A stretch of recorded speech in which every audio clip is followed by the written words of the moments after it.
presentar, algunos tal vez me conozcáis, otros no me conozcáis. Soy Mario Alonso Puig. Mi trayectoria fundamentalmente está muy basada en la medicina, en la cirugía, 26 años en quirófanos en distintos países y siempre muy marcada por el interés de cómo un médico puede verdaderamente conectar con otro ser humano y ayudarle a hacer frente a desafíos que a veces son francamente serios. Mi formación fue una formación muy técnica, muy científica, que yo completé buscando qué podía hacer que la comunicación, qué podía hacer que la conversación activara mecanismos en el cuerpo que favorecieran la curación. Topé con una ciencia que estaba en sus orígenes, la psiconeuroinmunobiología, que estaba empezando a investigar esto, como la mente, a través del sistema nervioso y del sistema endocrino, puede afectar nuestro sistema de defensa, que es el sistema inmune. Aquello me llevó a profundizar en otros campos, el liderazgo, la comunicación, y de alguna manera a tomar perspectiva sobre nuestra forma de tratarnos unos a otros, nuestra forma de hablar unos con otros, nuestra forma de entendernos a nosotros mismos, a los demás y al mundo. Y si bien la medicina es una ciencia apasionante, el ser humano es la cuestión infinita. Empiezas y nunca acabas. Bueno, mi interés por la educación es mi interés por sacar del ser humano lo que verdaderamente tiene dentro. Yo no creo que ningún ser humano esté llamado a la mediocridad. No lo creo, realmente es que no lo creo. Creo que todo ser humano está llamado a la grandeza, y la grandeza no la define la cultura, la grandeza es una cosa que la define nuestra propia naturaleza. La palabra educación en el fondo quiere decir sacar de dentro, es decir, no somos cubos vacíos que hay que llenar, sino fuegos que hay que encender. En este sentido me gustaría contaros una historia que a mí personalmente me ha marcado mucho. He hablado en distintos foros sobre esta historia porque señala lo que para mí es la diferencia entre profesores y maestros. En 1951, en la ciudad de Detroit, nace un joven, un chico de color, que pronto nota lo que es la pérdida, porque siendo jovencito el padre se va. Y se queda la madre, una mujer que no tenía estudios, una mujer que, bueno, se había dedicado a cuidar de sus hijos, y se ve con esta situación, con la situación de que tiene que sacar adelante una familia sin que en ese momento entrara ninguna ayuda económica. Se dedica a limpiar apartamentos, a limpiar hospitales, etcétera, etcétera. Y claro, cuando uno ha vivido en la ciudad de Detroit, como he vivido yo trabajé en un hospital que se llama Henry Ford, en neurocirugía. Cuando uno ha vivido en la ciudad de Detroit, pues se da cuenta que Detroit puede ser una ciudad apasionante, pero en ciertas épocas de la historia ha sido una ciudad bastante complicada. En los años 50 verdaderamente había un apartheid, una especie de apartheid, es decir, las personas de color se tenían que sentar en sitios distintos que las personas blancas, tenían que ir a baños diferentes, etcétera, etcétera. Y claro, este chico era un chico de color, era un chico pobre, y que pronto pues fue destacando no por su talento, sino por lo que consideraban que era su estupidez. Tampoco por su serenidad, sino más bien por su tendencia, su temperamento violento. Cualquiera que hubiera tenido, digamos, una bola de cristal habría imaginado que este chico habría acabado sin duda en un penal en los Estados Unidos, si no muerto en un combate entre bandas enfrentadas. Pasaba sus ratos, se olvidaba de su triste condición viendo programas de televisión, hasta que un día su madre decidió que iban a ver menos televisión y se iban a dedicar más a leer libros. Y les obligó a leer libros yendo a la biblioteca pública de Detroit, ya que ellos no tenían dinero para comprar libros, y el joven Benjamin empezó a enamorarse de los libros. Un buen día llega al colegio. Quiero que entendáis que en el colegio este niño tenía las peores notas, su performance era francamente lamentable, las notas eran pésimas y lógicamente en poco tiempo sería expulsado del colegio. Pero había un profesor, el profesor de ciencias, que verdaderamente era un maestro. Él creía que en todo ser humano hay grandeza, que en todo ser humano hay potencial, y que la misión de un maestro es ayudar a que ese potencial se despliegue y florezca. Pero no conseguía que este chico de alguna manera respondiera a los distintos intentos que había hecho para que ganara confianza en sí mismo. Un día el maestro aparece con una piedra muy rara, la levanta delante de la clase y pregunta: ¿qué es esto? Se produce un silencio porque nadie sabe lo que es eso, salvo una persona, que ya os imagináis quién era: Benjamin. Pero Benjamin era el tonto de la clase. La primera pregunta es: ¿por qué lo sabía Benjamin? Benjamin lo sabía porque en la biblioteca pública se había dedicado a leer libros de ciencias y por casualidad o sincronicidad, quién sabe, había encontrado libros sobre minerales y había una foto de esa piedra. Pero ¿vosotros pensáis que el tonto de la clase se atreve a hablar? No, porque tú mismo ya matas la respuesta antes de que nazca, es imposible. Si no lo sabe el resto, tengo que estar equivocado aunque parezca que estoy en lo correcto. Pero el profesor sostenía en la roca: de verdad que nadie sabe lo que es esta roca. Y tímidamente el joven Benjamin alzó la mano. Cuando una persona solo ve el performance y solo enjuicia a los demás, es muy fácil decir: venga, Benjamin, ¿cómo lo vas a saber tú? Si tú no sabes nada. Pero aquel profesor mantuvo un espíritu curioso, interesado. Él sabía que en todo ser humano hay grandeza. La buscaba, la llamaba constantemente. Benjamin, ¿tú no sabes? Sí. ¿Qué es? Obsidiana. Correcto. Pero el profesor podía haber dicho: todo el mundo puede tener suerte en esta vida. ¿Podría haber dicho eso? No. Porque él estaba buscando del hilo que te lleva a la madeja. ¿Pues sabes algo más de la obsidiana? Y vaya que sí sabía el joven Benjamin. Empezó a hablar sobre la obsidiana, las temperaturas elevadísimas, luego el frío, cómo cristaliza la roca, etcétera, etcétera. Lo que podría parecer una cosa sencilla, sin más importancia, banal, supuso un antes y un después en la vida de este chico, porque este chico recuperó la confianza en sí mismo, creyó que era posible aprender, creyó en sí mismo, creyó que a pesar de su triste cuna, por decirlo de una manera, podía tener un brillante futuro. Este chico pasó de ser el último de la clase a ser el mejor estudiante de su colegio. Hizo realidad su más profundo sueño, que era absolutamente imposible: ser médico. Se convirtió en el mejor neurocirujano infantil de la historia, profesor Ben Carson. Ben Carson en 1987 hizo una operación de separar a dos gemelos siameses unidos a nivel craneoencefálico. Todas las cirugías que se habían hecho hasta aquel momento para separar lo que se llama un cráneo opaco, esta malformación craneoencefálica, todas los niños habían muerto en la mesa de quirófano. En esta operación, en 1987, intervinieron 70 profesionales de la medicina y duró 22 horas. Los 10 niños salieron adelante, vivieron y estuvieron bien y sanos. Él aplicó técnicas especiales de cirugía cardíaca a la neurocirugía. A nadie se le habían ocurrido.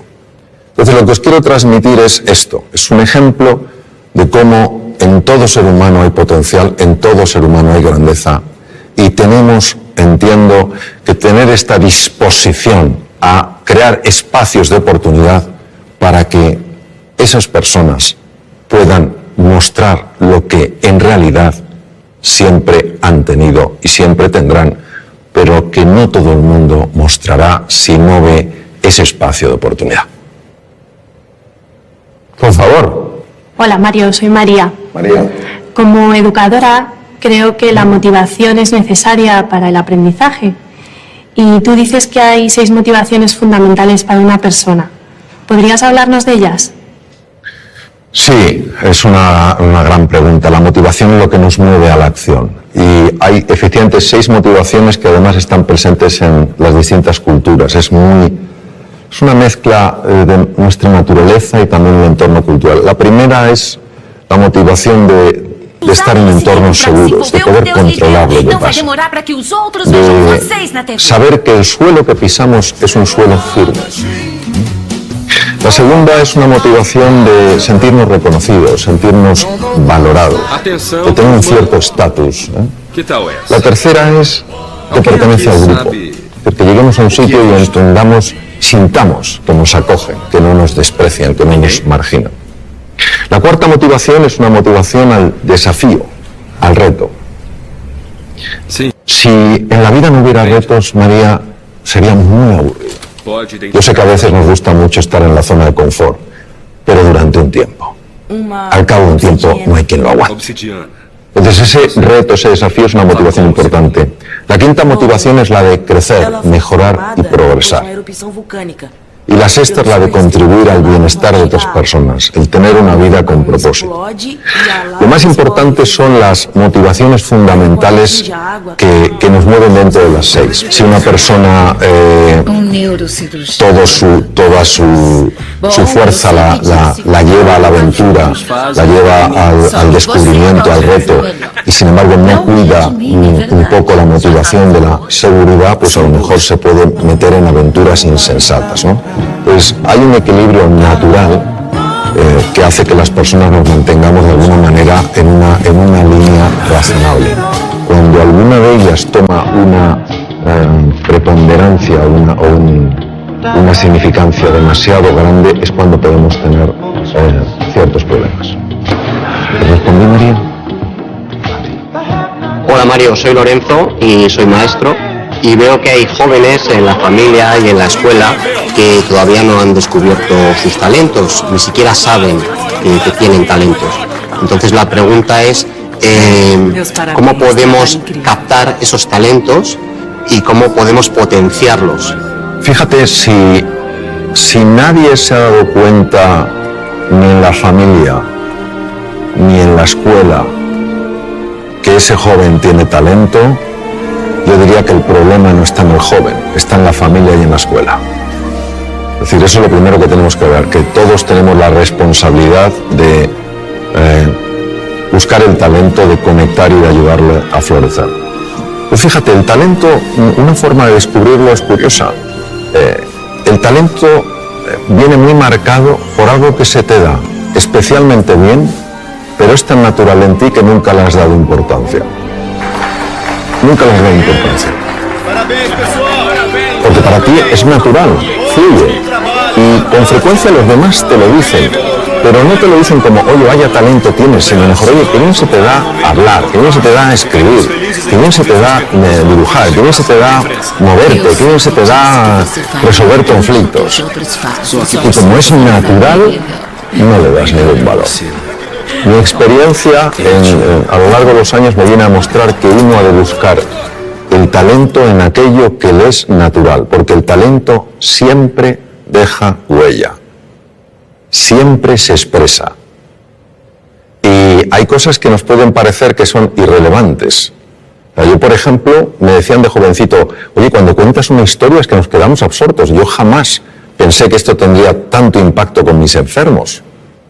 Cuando les contaba a mis enfermos las cosas, cómo íbamos a luchar juntos contra la enfermedad, etcétera, etcétera, y yo veía que se producía un estado de ánimo en ellos sorprendente, tampoco pensé que eso tuviera especial valor, ni que me dedicara luego en la segunda etapa de mi vida mucho más al tema de la comunicación, a escribir. Pues eso es lo que quiero decir, que todo ser humano tiene un talento, y ese talento va dejando huellas, va mandando mensajes, y tenemos que ser un poco más sensibles para entender que el talento tiene muchas formas. Y luego, por otra parte, te diré, Lorenzo, que es muy importante mirar a todo ser humano como se mira aquello que ves como sumamente valioso. De toda la conversación, lo más importante es la forma de mirar. Porque la forma de mirar tiene la capacidad de transmitir con enorme hondura cómo tú estás viendo a esa persona. Cuando tú miras a un ser humano como se mira aquello que es valioso, como somos espejos frente a espejos, esa persona empieza a reconocer su propio valor. Y en ese reconocimiento es más fácil que cualquier talento, cualquier capacidad encuentre un espacio natural para desplegarse. Yo creo que para mí eso es clave. Ver a todo ser humano como grandeza en potencia. Unos lo expresarán en mayor o menor grado, pero esa grandeza está en todo ser humano. Hola Mario, mi nombre es Antonio, soy maestro de educación primaria Y mi pregunta es la siguiente. En alguna entrevista mencionas a Gandhi, que sabemos que era abogado de formación, pero nunca ganó ningún pleito, pero sin embargo podemos decir que llegó a cambiar el mundo. Entonces, ¿nos podría explicar este ejemplo y sobre todo cómo aplicarlo al ámbito educativo? Sí, la historia de Gandhi es una historia verdaderamente, yo diría, sorprendente. Gandhi padecía lo que se podía llamar una enorme timidez, una timidez profundamente limitante. Como tú has comentado, él se formó como abogado en Inglaterra, ejerció en Bombay y no ganó ningún pleito. Un abogado tiene que tener una buena retórica, tiene que tener una buena capacidad de comunicación. No la tenía. Tuvieron un problema, un familiar que vivía en Sudáfrica, tuvo un problema legal y consideraron la familia que si el joven Mohandas, su nombre es Mohandas, Mahatma quiere decir alma grande, Mohandas Gandhi fuera allí, a lo mejor en el camino se espabilaba, como cuando se manda a un hijo o a un sobrino que se va al extranjero, a ver si con el aire se espabila. Y entonces, ¿qué pasa? Que algo le sacudió profundamente la injusticia que vio. Y este es un punto clave, porque cuando el corazón de un ser humano es tocado con tal nivel de impacto, el cerebro empieza a operar de una forma radicalmente distinta. Entonces Gandhi fue un hombre que ya ni siquiera movilizaba a la gente por su capacidad de comunicación, su simple presencia ya movilizaba. ¿Qué nos quiere decir esto? Nos quiere decir un poco pues lo que hemos estado hablando antes, que no cabe duda que el elemento genético cuenta, ¿cómo no va a contar? No es el definitivo.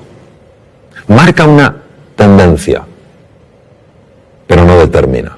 Influye, pero no determina. ¿Qué ocurre? Que para que uno dé la vuelta a esa tendencia tiene que tener una fuerza, una motivación. Antes preguntaba María por la motivación. Una motivación lo suficientemente potente para que el cerebro empiece a trabajar de una manera radicalmente distinta. Es lo que te diría. Por eso nunca hay que dar a nadie por perdido. Imaginemos que hubieran dicho, este Mohandas, que no sabe ni siquiera hablar en un juicio. El ser humano siempre nos va a sorprender. Es lo que te diría yo. Y enhorabuena por tu profesión porque es preciosa. Y a la edad en la que tú intervienes, el impacto es impresionante. Impresionante. Mi nombre es Pablo y te quería preguntar ¿cuál es para ti la clave de la educación? Querer a los niños. Para mí la clave de todo en la vida es querer. Querer a las personas con las que estás, quererte a ti, querer a la vida, querer a la naturaleza, querer el progreso, querer el bienestar, es querer. Porque si tú quieres, vamos a suponer que estamos hablando de educación infantil, si tú quieres a un niño, harás todo lo que esté en tu mano para ayudarle a salir adelante. Si tú quieres a un enfermo y le quieres de verdad y no sabes hacer una operación quirúrgica determinada, buscarás a una persona que la haga mejor que tú. Es querer. Donde el ser humano entiendo que tiene un desafío es en el querer, pero en el querer de verdad a la otra persona, querer que salga adelante, querer que florezca, querer que sea plenamente feliz. Y cuando esto se ha aplicado en entornos como la medicina, los enfermos están más sanos. Cuando se aplica en la empresa, la gente es más feliz. Cuando se aplica en la universidad, se aplica en el colegio, se aplica en la escuela, los niños tienen mejores resultados. Para mí esa es la clave. Querer, y si me dijeras, y otra, creer. Creer. Y es fundamental que entendamos que creer, la fe, no es un acto del entendimiento, es un acto de la voluntad. O sea, si fuera el entendimiento, ¿para qué necesito la...? Si lo veo, pero elijo eso. Elijo tratar a las personas como si todas tuvieran potencial, aunque no lo hayan expresado. Y eso se transmite con la mirada, se transmite con el gesto, se transmite con la respuesta que tenemos ante el error, la respuesta que tenemos ante el acierto, el acompañamiento que llevamos a cabo. Creo que a veces complicamos mucho las cosas. Creo que lo verdaderamente valioso es tremendamente sencillo. Y yo creo que son cuatro principios que si se aplican, querer a las personas, creer en ellas, valorarlas y potenciarlas. Si hacemos eso, a mí personalmente me parece que todo funciona. Si no les queremos, no creemos en ellos, no les valoramos y no les potenciamos, pues yo creo que tenemos otra historia. Yo soy padre de 2 hijos, cada uno diferente. El cociente intelectual solo influye en un 8% aproximadamente del éxito en la vida. ¿Qué es el otro 92%? ¿Cómo conseguimos el otro 92%? Bueno, vamos a ver, Juan. Cuando se habla de porcentajes, hay que entender que siempre hablamos de forma aproximada. Eso es como cuando a veces me dicen, oye Mario, ¿es verdad que solo se utiliza el 1% del cerebro? Digo, ¿es que acaso conocemos cuál es el 100%? Si no conocemos cuál es el 100%, no podemos saber lo que es un 1%. Pero hay muchos estudios que avalan lo que tú has dicho. Es decir, el test de cociente intelectual, que se llama corrientemente de coeficiente intelectual, lo correcto es de cociente intelectual, fue creado en 1912. Y se convirtió en aquella época, fíjate, cambió por completo la orientación que le dio el descubridor. El creador, quería dar una orientación para que cuando se vieran cocientes intelectuales que no correspondían a la edad, es decir, cuando la edad mental y la edad biológica no correspondían, que a esos niños se les tratara con especial afecto, con especial cariño y se pusiera especial disposición para que subiera. Pero fue interpretado o fue utilizado como sistema de cribaje. Listos y el resto. Listos y el resto. Uno de mis maestros, el profesor Howard Gardner, dedicó montones de años de su vida a estudiar la inteligencia y se dio cuenta de que ni siquiera podemos hablar de una inteligencia. Es la teoría de las inteligencias múltiples.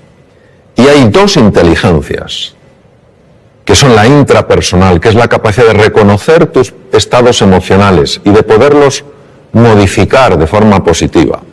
Y la interpersonal, que es la capacidad de entender qué pasa en la otra persona y relacionarte con lo que pasa en la otra persona, que son absolutamente claves en el éxito en la vida.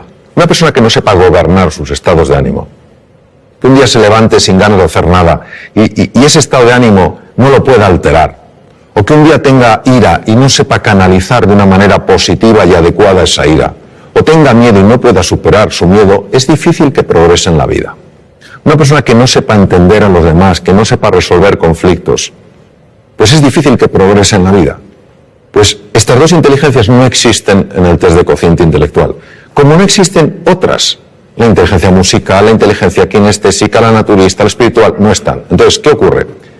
Que vista la relación que hay entre éxito en la vida, un sentido amplio, a lo mejor hay que redefinir lo que es el éxito, y cociente intelectual, se ve que efectivamente un porcentaje enorme de personas que han tenido éxito, ese éxito no es atribuible a su test de cociente intelectual.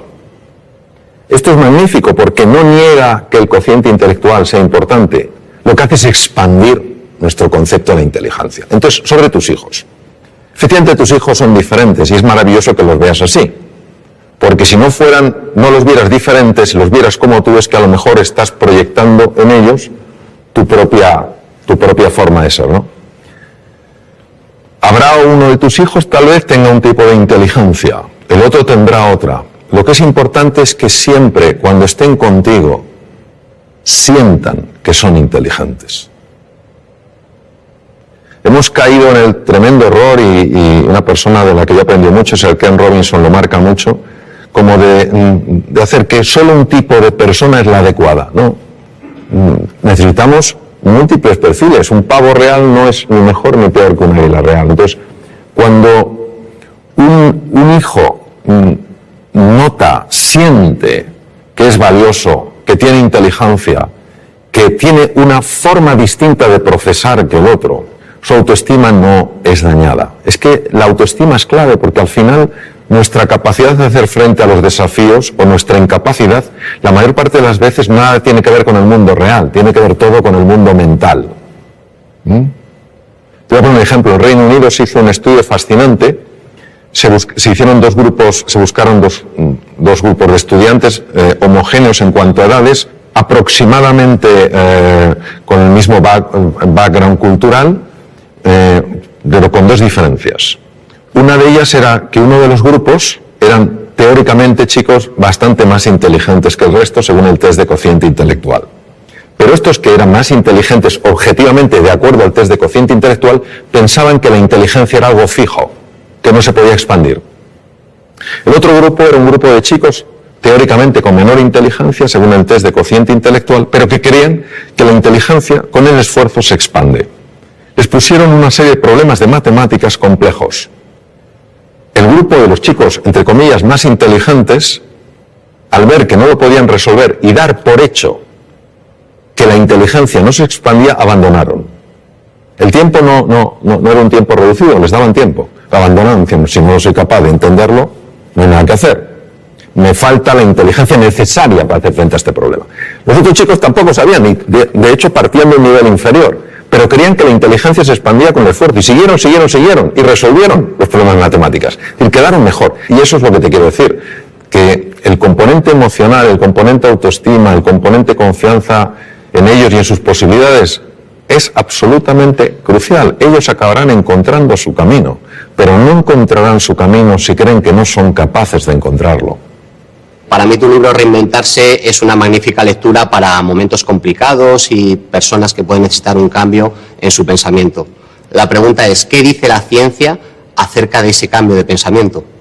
Bueno, la ciencia, Lorenzo, incluye múltiples campos. Entonces me voy a referir, si te parece, a la neurociencia. ¿Te parece? La neurociencia en esto es absolutamente clara, y de hecho Reinventarse lo basé en lo que la ciencia ha descubierto, la neurociencia. Sobre todo lo que se llama la neurociencia afectiva, ¿no? Cómo el cerebro procesa las emociones y los afectos. Sentimientos y emociones están conectados, pero son dos cosas distintas. Y es un tema fascinante que, fíjate la envergadura que tiene, que ya nuestro premio Nobel, Santiago Ramón y Cajal, premio Nobel en 1906, ya lo intuyó. En aquella época era imposible con la tecnología del momento poderlo demostrar, pero era un hombre tan absolutamente genial en su forma de ver las cosas que él lo intuyó, cuando dijo: todo ser humano, si se lo propone, puede ser escultor de su propio cerebro. Las personas muchas veces no cambiamos no porque no se pueda cambiar, sino porque no estamos dispuestos a hacer lo que hay que hacer para cambiar. Ni tenemos el nivel de inspiración y de ilusión suficiente como para estar verdaderamente comprometidos, levantarnos después de cada caída, ni tenemos una estrategia que funcione y que podamos aplicar, ni a veces tenemos la disciplina necesaria para ir incorporando ciertas prácticas en el día a día. Cuando uno tiene la inspiración, es decir, ves una posibilidad en tu vida que dices: oye, si esto apareciera en mi vida, oye, voy a otro nivel. Cuando tenemos una estrategia que no tiene que ser ni sofisticada ni compleja, sino sencilla, estos son los pasos que debes seguir.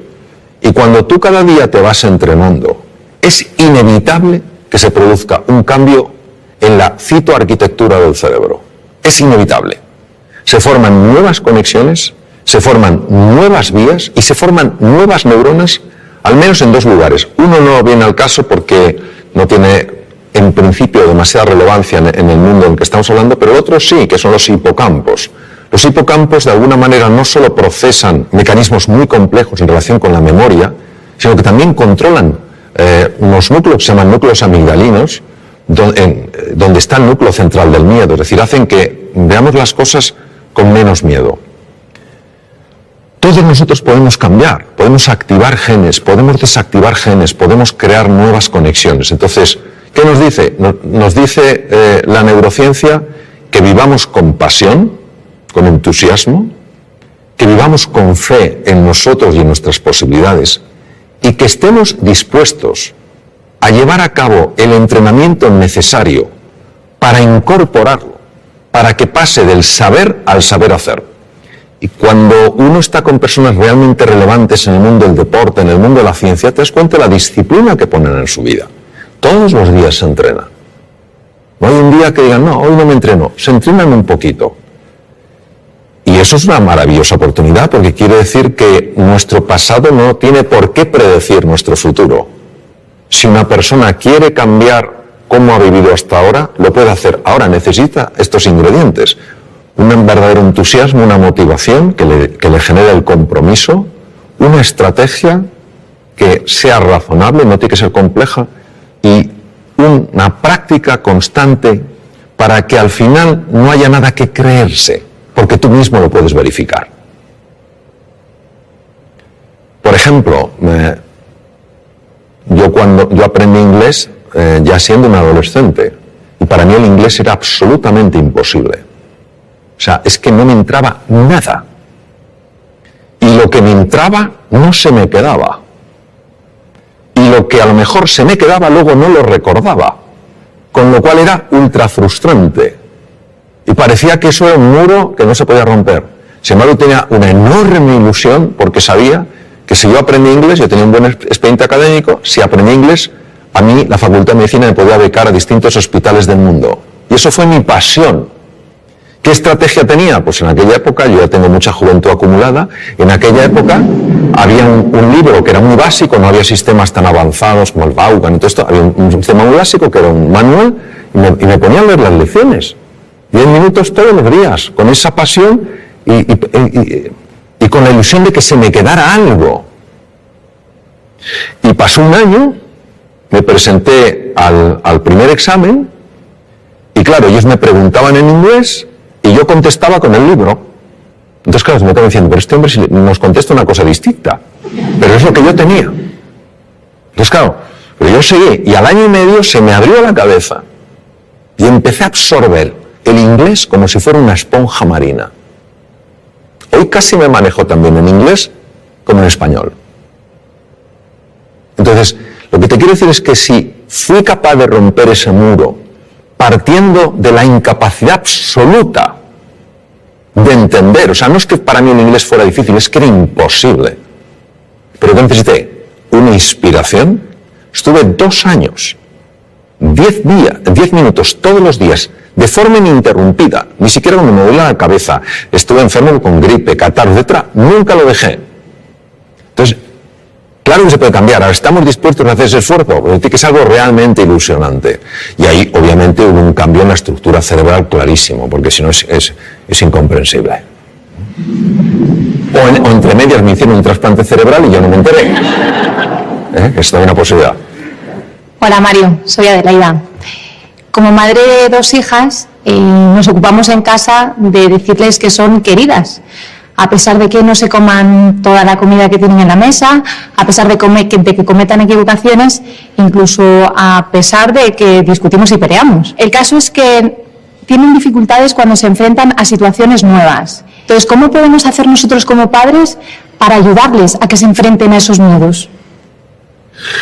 Pues viendo que nosotros nos enfrentamos a los nuestros. ¿Sabes lo que pasa? Yo también tengo 3 hijos y resuena mucho conmigo resuena mucho en mí lo que dices tú. Es difícil que los hijos aprendan valentía de los padres, porque les queremos tanto que nuestro miedo a que les pase algo, nuestro miedo a que sufran, nuestro miedo a que lo pasen mal, hace que muchas veces tomemos una actitud hiperprotectora. Y a veces son amigos suyos, otros familiares, los que dicen atrévete, prueba esto, etcétera, etcétera. Entonces, yo te diría, en relación a tu pregunta, es decir, como madre, ¿qué puedes hacer? Bueno, en primer lugar, entender que es normal que nuestros hijos se den golpes, es normal que nuestros hijos experimenten frustraciones y es normal que experimenten dolor, si no hay crecimiento. Y a veces los tenemos un poquito entre palmitas, como que no le pase nada, no vaya a sufrir. No. Yo lo que te diría es que hagas 3 cosas. Lo primero es valorarles. Tú ya les estás valorando. Les valoras como personas. La segunda es desafiarles. Es importante que les desafíes para que ellos crezcan. Y la tercera es acompañarles. Es decir, que muchas veces no se sientan solos en el desafío. Hay desafíos que verdaderamente para todo ser humano y en unos niños el que corresponde a su edad, da mucho miedo. Si se sienten acompañados, lo cual no quiere decir llevarles de la mano, si se sienten acompañados se atreven mucho más. Yo haría esas tres cosas, sencillamente valorarles, desafiarles y acompañarles. Y luego dejar que la naturaleza obre. La realidad y el mundo real, al menos como yo lo veo, es mucho más benevolente que el mundo mental. El mundo mental nos monta unas historias. Yo creo que es experiencia de muchos, si no de todos los que estamos aquí, como cuando una cosa nos ha dado miedo y hemos dicho, tengo que hacerlo, y hemos dicho, pero si no era para tanto. Si no era para tanto. El miedo tenemos que verlo no como un oponente, sino como un compañero imprescindible para crecer. Cuando una persona siente miedo, estamos hablando de los miedos habituales, no estoy hablando de ante el depredador. Cuando una persona siente miedo es porque está tocando las barreras, los límites de su zona de confort. Y esa es la llamada para estirarse. Esa es la llamada para crecer. Toda la magia está fuera de la zona de confort. Todos tenemos miedo. En una ocasión un piloto, hace muchos años, en norteamericano, los mejores pilotos de Boeing 747, los Jumbo, le preguntaron qué sentía al despegar con 400 pasajeros. Y él dijo, miedo. Y el que entrevistó dijo, Dios mío, ¿pero cómo te puede tener usted miedo? Así que dijo, no, yo tengo miedo, que no es lo mismo que el miedo me tenga a mí. Cuando yo tengo miedo, tengo un nivel de atención, un nivel de alerta, un nivel de eficiencia que no tendría si para mí fuera algo banal, estaría mucho más despistado. Ahí estoy atento. Pero el miedo no me tiene a mí, es decir, yo no estoy en pánico. Es completamente diferente. Entonces ese puntito tenemos que verlo. Luego que vean en ti también, como yo procuro, con mis errores, por supuesto, que vean en mí que hay una coherencia entre lo que decimos y lo que hacemos. Porque al final nuestros hijos no van a hacer lo que les digamos, van a hacer lo que vean. Hola Mario, mi nombre es Fernando y soy director pedagógico en un colegio. Mi pregunta está relacionada con el micromundo que es siempre un aula. ¿Por qué es tan importante el estado de ánimo de alumnos y profesores en el proceso de aprendizaje y qué estrategias podemos utilizar para conseguir que ese estado de ánimo sea el óptimo? Me gusta especialmente de tu pregunta que incluyas tanto alumnos como profesores, porque creo que es importantísimo valorar el estado de ánimo del profesor. Un sistema educativo que no valora el estado de ánimo del profesor, creo que se equivoca profundamente. El profesor es el elemento más importante del sistema educativo. No es la tecnología, no es el aspecto de las aulas, ni el tamaño de los campos deportivos. Es el profesor. Y si un profesor ha perdido el ánimo, ánimo es alma, se ha desanimado, es importante ayudar a esa persona a que recupere el ánimo porque, primero, es una profesión importantísima. Segundo, porque lo necesita para estar bien y lo necesita para enseñar bien. E igual pasa con el alumno. Si un alumno ha perdido el ánimo, es muy difícil que pueda captar nada. ¿Por qué es tan importante? Nosotros somos hijos de Descartes. Y Descartes, filósofo del siglo XVII, padre de la filosofía racionalista, obviamente fue un hombre muy brillante. Sin embargo, dijo algo que penetró mucho en el inconsciente colectivo y vivimos de acuerdo a aquello. Él hablaba de que había procesos mentales, res cogitans, y elementos físicos corporales, res extensa, y que no se comunicaban prácticamente. Esto nos ha llevado a pensar que el aprendizaje, el conocimiento, pues es una cosa fundamentalmente intelectual, cognitiva, y el elemento emocional era un tema de pasada. Si estabas a gusto bien, pero tampoco afectaba. Uno de mis maestros, Antonio Damasio, escribió un libro precioso con un gran componente científico que se llama El error de Descartes, donde claramente muestra que si tú aboles, dañas la parte emocional, inevitablemente estás perturbando y dañando seriamente la parte cognitiva. Cuando se estudia la neurociencia afectiva se ve que una persona, por ejemplo, que haya perdido el ánimo, que esté desilusionada, que esté desesperanzada, que se sienta impotente, no tiene el mismo riego cerebral que una persona que se sienta con ilusión, que se sienta con ánimo y se sienta con ganas. Las zonas más anteriores del cerebro, lo que se llaman áreas prefrontales, que son esenciales en el mantenimiento de la atención, en la memoria, en el aprendizaje y en la creatividad, son muy dependientes del estado emocional. Por eso una persona entusiasmada, con un proyecto, ilusionada, que se siente a gusto, acompañada de gente que cree en ella, etcétera, etcétera, es una persona mucho más inteligente, mucho más creativa y mucho más emprendedora. La misma persona, si le cae el ánimo, si se siente incapaz, etcétera, no importa si es capaz o no, no ejercitará esas capacidades porque las tiene abolidas. Pues el cuidado del ánimo, del estado de ánimo, en alumnos y profesores es clave. Pues a veces nos embelesa la tecnología.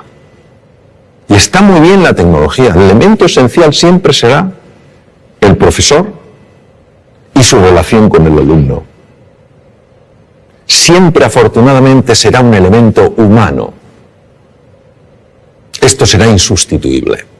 Entonces, por eso me parece clave. Cuando uno sabe que esto es importante, lo puede cuidar. Entonces, ¿qué se puede hacer? Lo que se puede hacer es, sencillamente, crear un espacio de verdadera escucha donde las personas, sin ningún tipo de miedo, puedan transmitir lo que sienten y lo que necesitan, y no tener que ocultárselo. Y si un profesor dice, he perdido el ánimo, es importante creer en esa persona, valorarla, desafiarla y acompañarla a que lo recupere.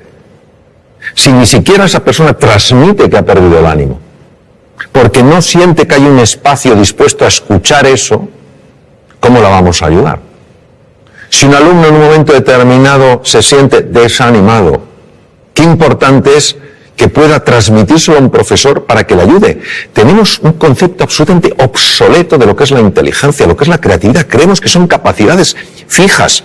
El propio Daniel Goleman hizo un estudio en un barrio de Boston. Yo ejercí como cirujano en Boston. Un barrio que se llama Roxbury, que es un barrio muy complicado. Niños con cocientes intelectuales muy bajos. Empezó a ilusionarles, empezó a motivarles, empezó a hacerles creer en sí mismos y en sus posibilidades. Pasados unos meses les volvieron a hacer un test de cociente intelectual, que lo lógico es que hubieran sacado la misma puntuación y algunos sacaron 20 puntos más. Entonces lo que no podemos es creer que el ser... Qué bien lo decía Ortega y Gasset, decía, el ser humano no es un participio, sino un gerundio. No estamos hechos del todo, sino que nos vamos haciendo. La inteligencia se va haciendo, la creatividad se va haciendo, todo se va haciendo. Y la conexión es el ánimo que tienes, la ilusión. Pues curiosamente esto, a pesar de toda la investigación que hay que lo refuerza, sigue siendo en muchos medios una rareza. Es como una conversación que no se tiene. Parece que estamos en el siglo XVII. Que hemos avanzado mucho tecnológicamente, pero no tenemos el tipo de conversación que a lo mejor podríamos tener para tocar temas de esta envergadura. Y no hay nadie que no tenga momentos con el ánimo caído y necesite que alguien le ayude a levantarlo. Si lo podemos expresar con confianza, si podemos abrir nuestra vulnerabilidad sin sentirnos en peligro, es que todos ganamos. Eso es lo que yo te diría. Hola Mario, me gustaría que nos contaras algunas técnicas, consejos o pautas que transmitir a nuestros hijos cuando se ponen nerviosos ante un examen, esa situación de estrés, de nervios que vivimos, cómo manejarla. El estrés es un campo muy amplio y de gran calado. Entonces, yo lo que te diría es que la razón por la que nos ponemos nerviosos la mayor parte de las veces no es por el hecho en sí, sino por la historia que nos estamos contando acerca del hecho. Es decir, hay un examen, y esto obviamente es una prueba. Vamos a ver, si no tienes ni idea del contenido, es normal que estés nervioso. Es decir, pero eso ni lo estamos considerando al día. Es decir, una persona que se va a un examen y no ha estudiado nada, ya le puede decir, ponte a hacer un poco de mindfulness. No te va a venir la ciencia infusa. No te va a venir la ciencia infusa. O sea, no te va a venir la ciencia infusa. Entonces, estamos hablando de una persona que por lo menos ha hecho un esfuerzo, tiene un cierto conocimiento del contenido y lo que quiere es expresarlo bien. ¿Por qué se pone especialmente nerviosa esa persona? Por lo que se está contando a sí misma. Hay un diálogo interno que es absoluto ruido mental, que está diciendo, anda que si sale la pregunta que no te sabes, anda que si no lo escribe bien. Es un discurso que ha sido fotografiado con técnicas de resonancia funcional magnética en cuanto a activación de centros cerebrales, ¿no?, que corresponden a ese discurso, ¿no? Yo te diría que hay varias cosas que sabemos que ayudan a reducir ese estado de, vamos a llamarlo ruido mental, es decir, ese nerviosismo como consecuencia de ruido mental. En primer lugar es hacer ejercicio físico. El ejercicio físico por sí solo tiene la capacidad de reducir el ruido mental. El ejercicio físico no implica apuntarse a un gimnasio sino moverse más. En segundo lugar, poderlo hablar con alguien de confianza, poder hablar el sentir, poder contar el sentir. Y a veces, si no tienes a nadie, escribe lo que te preocupa, pero en un papel tan pequeño que casi no lo puedas ver. Porque el cerebro está interpretando que si puedes poner el problema en un tamaño tan pequeño es que el problema no es tan grande. ¿Vale?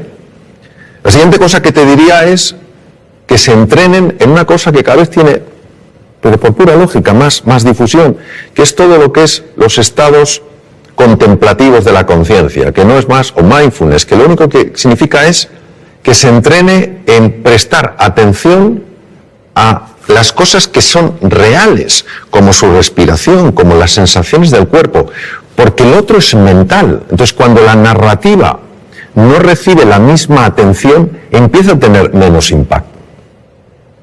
Y hay una cosa que es clave en el adiestramiento, y yo he visto su tremenda eficacia, que es acostumbrarte a traer la atención al aquí y a la ahora. Es decir, por ejemplo, vamos a suponer que uno de tus hijos está preparándose para el examen y está nervioso como puede estar uno de los míos, y cualquiera de nosotros. Esto es una cosa que todos podemos compartir y relacionarnos perfectamente con esa situación.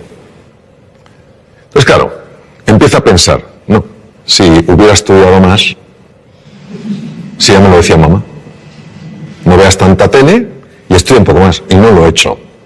Anda que si ahora lo hago mal el examen, fíjate qué cosa, qué truco tan sutil y demoledor de lo que se llama la mente dualista. Te está llevando para atrás a lamentarte y te está llevando al futuro a preocuparte. Te priva de fuerza en el presente.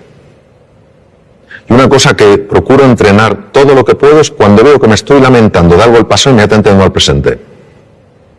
Porque caemos en la tentación de pensar que cuando miro atrás para lamentarme de algo no lo volveré a repetir. Es mentira. Es un truco para que te sientas fatal. Eso es como cuando uno ha decidido reducir su ingesta, lo que come, y llega el momento del postre. Y se acerca el camarero y te dice, por cierto, la especialidad aquí son los postres. Y entonces tímidamente preguntas, ¿no tendrá algo de chocolate? Y dice, señor, la mejor tarta de chocolate del mundo. Entonces es como un deseo irrefrenable de comerte esa tarta de chocolate. Entonces te la comes y cuando te la has comido empiezas a sentirte culpable. No la tienes comido. Es la misma mente jugando de tal manera que te tenga siempre atrapado. Primero, hace que esa tarta de chocolate sea absolutamente tentadora. Y lo segundo, hace que te sientas culpable. Yo me pregunto, ¿hay alguien que por sentirse culpable ha cambiado alguna conducta? No. Llega la próxima tarta de chocolate y vuelves a caer. Entonces, lo que te quiero decir, cuando se habla tanto del aquí y el ahora, parece que tiene una connotación metafísica o filosófica. No es así, es tremendamente práctica. Cuando tú estás aquí y ahora, la mente no tiene la capacidad de meter tanto ruido. Lo que genera nervios es la mente. Pongamos el ejemplo de un opositor. Este sí que es un examen donde una persona se juega 3, 4, 5 años de estudio, 13 horas diarias, saliendo como mucho un día o medio día a la semana, hipotecando toda su vida profesional a ese examen. 300 temas, se lo sabe. Llega, le dan al bombo, tema 120 y se queda en blanco. Se retira, se levanta la silla, se va y justo le sale el tema 120. ¿Se lo sabía? Sí. ¿Por qué no ha salido? Porque la narrativa ha empezado a decirle, nunca serás notario. Ese es el problema. Es un entrenamiento. Porque hay que ir en contra de un condicionamiento mental previo. El tema es, ¿cuánto nos va a costar? Yo no creo que esa es la pregunta es hasta dónde nos puede llevar. Hola Mario, soy María. ¿Nos podrías contar qué es el mindfulness y cómo funciona? ¿Y qué evidencias científicas tiene? Sí, claro que sí, María. Lo que pasa es que lo voy a contar de una manera muy visual, porque yo creo que lo vamos a ver mejor. Vamos a suponer que tú y yo estamos dando un paseo, entramos en un parque y vemos un lago, no muy grande, pero un lago. Entonces nos asomamos a ver qué hay en el fondo del lago y si el lago es profundo o no lo es. Pero no podemos ver el fondo. ¿Por qué no lo vemos, María? Porque está el agua turbia. Muy bien. Una de ellas es que el agua esté turbia. Si el agua está turbia, no podemos ver el fondo. Y si el agua no estuviera turbia, sino que fuera absolutamente cristalina, ¿por qué no vemos el fondo? Pues a lo mejor no vemos porque ese agua está agitada. Vamos a suponer que conseguimos que ese agua se serene, que ese agua se tranquilice. Entonces podemos ver el fondo, que puede tener una gran profundidad, ¿verdad? ¿Y qué hay en el fondo? En el fondo puede haber grandes tesoros, ¿no? Me permito recordar que algunos de los mejores tratamientos oncológicos que hay en la actualidad se han obtenido de esponjas marinas. Hay grandes tesoros, grandes oportunidades, y también podemos ver cosas pues que no tendrían que estar ahí, plásticos, basura en el fondo del mar que está haciendo daño a la naturaleza, ¿correcto? Eso es lo que hace el mindfulness. Nuestra mente está agitada, y como está agitada, no vemos nuestro potencial, ni tampoco vemos aquello que nos está lastrando. Cuando conseguimos que ese agua, esa mente se serene, empezamos a ver cosas en nosotros y a experimentar sensaciones y a experimentar realmente descubrimientos, revelaciones, en el sentido de cosas que estaban veladas y se ven, que tienen un poder transformador en la vida. Y también empiezas a ver aquellas cosas que no habías visto de ti y que realmente te están haciendo la vida difícil.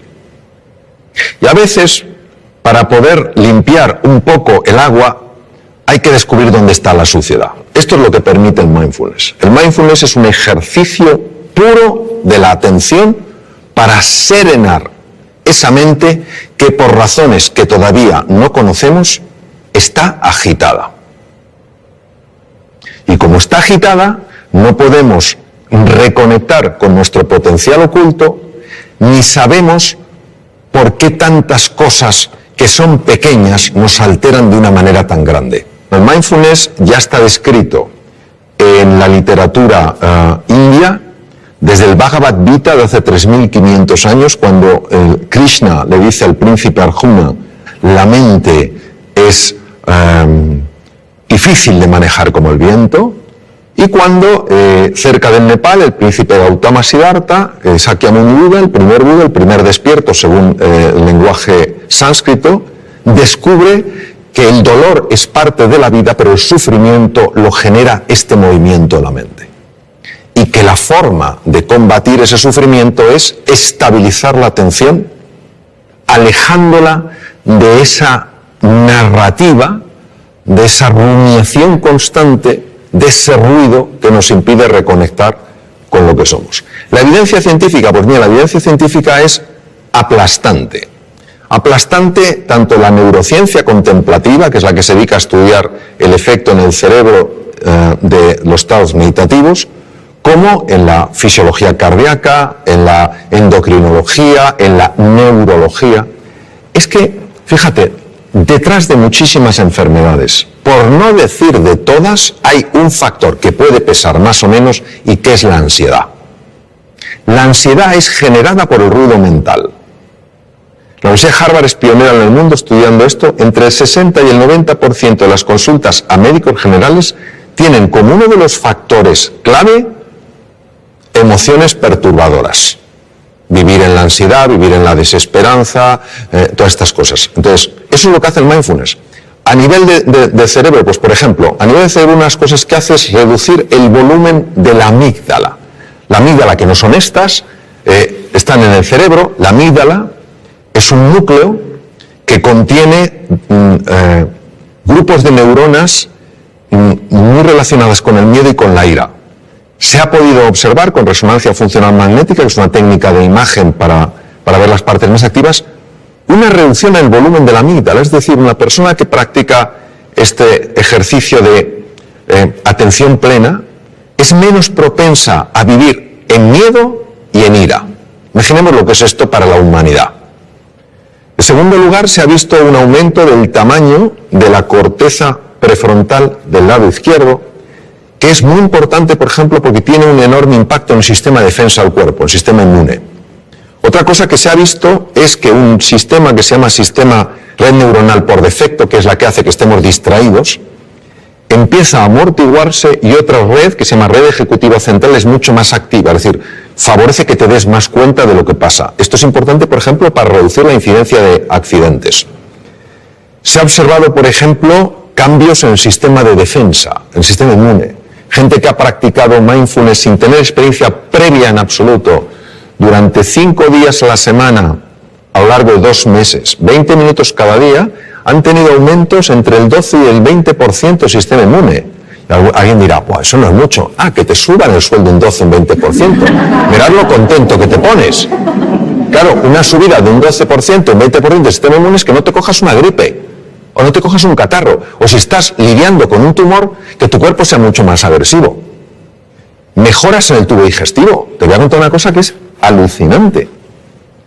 A mí me lo parece.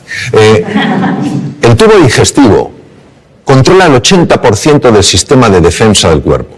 Está ahí. El tubo digestivo constituye otro cerebro, complejísimo, con 500 millones de neuronas. Cuando una persona está súper-tensa, cuando una persona está llena de ansiedad, empieza a producirse el paso de sustancias feas, quiero decir nocivas, desde la luz del intestino delgado y a veces del colon, a la sangre, y pueden dar lugar a procesos inflamatorios generalizados que ya se están empezando a relacionar con uno de los factores, uno solo, que podría tener su conexión con el Alzheimer, por ejemplo. Hace más difícil el control de la glucosa. Es alucinante. Entonces, cómo el mundo emocional, perturbado por una mente agitada, acaba afectando todo el cuerpo. Hay estudios, por ejemplo, la aplicación de mindfulness a personas que están diagnosticadas de esclerosis múltiple, que es una enfermedad degenerativa del sistema nervioso, y se reduce la aparición de brotes, evoluciona por brotes, son menos intensos. Se está aplicando un montón de cosas, es decir, y además por centros tremendamente serios, donde la investigación no es cuestionable ni andan buscando especiales resultados, sino que están muy bien controlados. Lo que pasa es que esto, que tiene 3.500 años de antigüedad, solo le hemos dado una credibilidad cuando una serie de científicos se ha decidido a estudiar qué ocurre en el cerebro y en el cuerpo cuando una persona entra en estos estados de enfocarse en el aquí y en el ahora. Y también nos ayuda a darnos cuenta de la jaula de grillos que tenemos en la cabeza. Y que es una cosa difícil de creer. Que te pasa una cosa que te disgusta por la mañana y te estás rumiando hasta la noche. Que parece que somos vacas. Y que el simple hecho de parar eso hace que el organismo, que tiene una capacidad natural de recuperación, pueda recuperarse. No hay nada mágico aquí. Bueno, sí hay mágico, que la vida es mágica. Eso es lo que hay de mágico. Pero a veces estos diálogos que tenemos bloquean la magia, no porque la anulen, sino porque no la dejan florecer. Te he de decir que la mayoría de los seres humanos se mueren con la música dentro sin haberla oído sonar. ¿Qué quieres decir exactamente con eso? Y bueno, para los futuros padres, ¿qué podemos hacer para que nuestros niños no les pase esa cosa, ¿no? Recuerdo una cosa que leí de Víctor Hugo que me impresionó mucho, ¿no? Víctor Hugo decía, el problema nuestro no es que nos vamos a morir, es que no sabemos cómo vivir. Y había un filósofo danés, Søren Kierkegaard, que decía, la vida solo se puede vivir mirando hacia adelante, solo se puede entender mirando hacia detrás. En los momentos donde ya esta existencia nuestra se acaba y una persona mira hacia atrás, y lo sabemos sobre todo por los escritos de Elizabeth Kubler-Ross, que estuvo con muchas personas en esa situación, uno se da cuenta de la cantidad de cosas que podía haber hecho y no hizo. Cuando yo hablo de la música, yo creo que todo ser humano tiene música. Lo que pasa es que está acostumbrado no a oír su música, sino a oír su ruido. No tiene nada que ver el ruido con la música. Y si te das cuenta y ves una partitura, si todas las notas fueran pegadas una detrás de otra, no tendríamos música, tendríamos ruido. Lo que hace que tengamos música es que haya espacios de silencio. Son esos espacios donde no hay ninguna nota los que permiten que en vez de ruido haya música. ¿Qué quiero decir? Quiero decir que esta vida, yo creo que el tiempo que la vivamos es una vida para vivirla con intensidad, con dificultades, con desafíos, que nos enfoquemos en lo que realmente es relevante. Que cuando llegue el final de nuestra vida, digamos como Neruda, confieso que he vivido. Que podamos decir, confieso que he vivido la vida y no que la he visto pasar. Y esa toma de conciencia, esa reflexión es lo que creo que nos puede ayudar sencillamente a que la música emerja, porque el ser humano está llamado a eso, a hacer sonar su música. O sea, todos tenemos una música y es una música preciosa, todas diferentes, todas complementarias. Eso es lo que quiero decir, que no nos conformemos con vivir una vida de ruido, sino que vayamos encontrando esa música a base de enfocarnos en las prioridades, para que al final de nuestra vida podamos decir, como decía Neruda, confieso que he vivido. Hola Mario, soy Charo y mi pregunta es la siguiente. ¿Por qué los humanos tropezamos 100 veces con la misma piedra? Bueno, me temo que en este caso la respuesta será de menor nivel que la pregunta. Yo creo que los seres humanos tropezamos 100 veces sobre la misma piedra por falta de humildad. La humildad es para mí la virtud más grande que existe, porque es para una persona probablemente la más difícil de vivir plenamente, que no es la modestia, no es ser una persona así apocada, es la humildad de corazón. Cuando una persona es realmente humilde, y no lo digo por mí porque desafortunadamente no lo soy, pero sí por personas con las que he estado, grandísimos seres humanos con una humildad aplastante, son personas que tienen mentalidad de principiante. Es decir, puede ser un premio Nobel y te está escuchando como si fuera un alumno tuyo. Pero yo qué le puedo enseñar a este hombre, pero está plenamente ahí. Cuando comete un error, lo que más le interesa no es buscar culpables ni en él, ni en ella, ni en los demás, sino averiguar qué es lo que ha pasado.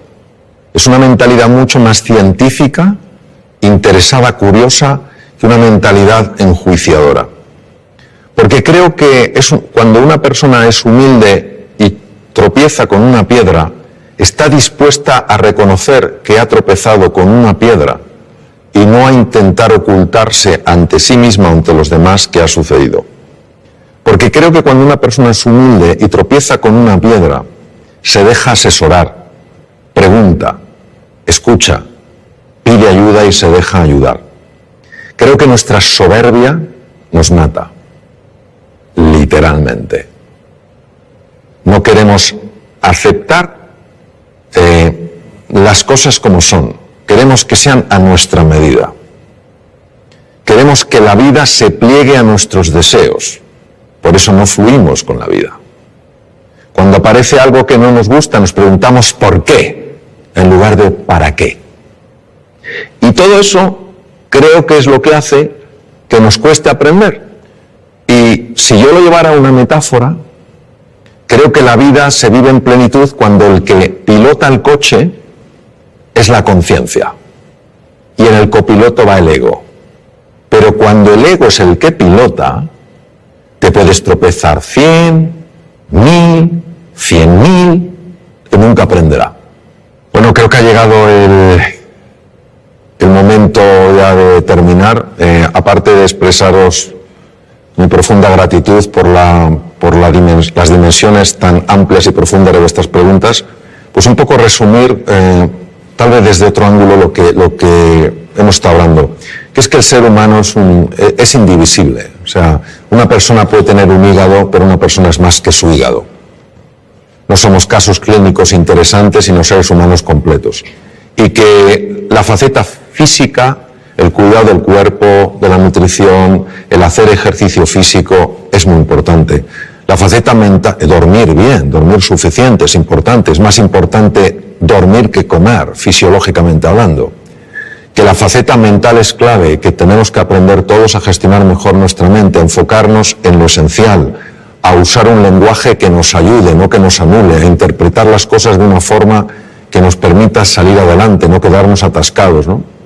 Que el elemento afectivo es esencial, buscar lo positivo en las cosas, más que los porqués, los paraqués, más que los esques, pues tal vez los hayques, a lo mejor más que solo me queda, pues los aún me queda, ¿no?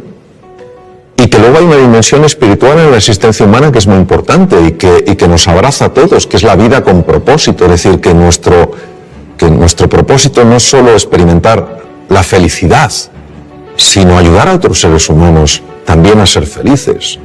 Decía Martin Buber, un magnífico filósofo alemán, decía que se puede vivir como si fueras el centro de una circunferencia o se puede vivir como si fueras el centro de una elipse. Qué bonito, porque la elipse tiene dos centros, tú y yo, y así es como se construyen nosotros. Yo creo que todos en la dimensión espiritual lo que estamos llamados es a construir un nosotros, ayudarnos en este viaje fascinante que es la vida, en nuestras distintas facetas, y que la educación, se valore o no, es increíblemente valiosa. ¿Cuántas cosas no tendríamos que padecer si las hubiéramos aprendido a edades más tempranas? ¿Cuántos conflictos no surgirían si los hubiéramos aprendido a resolver en un entorno escolar cuando éramos más jovencitos? ¿Cuántos dones conoceríamos si los hubiéramos descubierto? Entonces, la educación es tarea de todos, y yo creo que nuestra responsabilidad es, cada uno en la medida de sus posibilidades, ayudar a valorar verdaderamente no solo la importancia de la educación, sino la enorme importancia del maestro, la enorme importancia de la relación con el estudiante, valorar al estudiante porque es la persona que está en el momento cumbre de la vida para aprender y descubrir, y entender que esto puede dar un gran sentido a nuestra vida, porque no es solo lo que nosotros logremos, es también el legado que vamos dejando y que puede afectar a muchas generaciones. Tú cambias un sistema educativo, lo mejoras, y eso puede tener un impacto como cuando tiras una piedrecita en un estanque y las ondas se extienden por todas partes. Pues eso, os animo a que cada uno, donde esté, como pueda, en la manera en que vea, viva de acuerdo a unos principios que en el fondo lo único que buscan es darle al ser humano su verdadera dignidad y su grandeza. Gracias.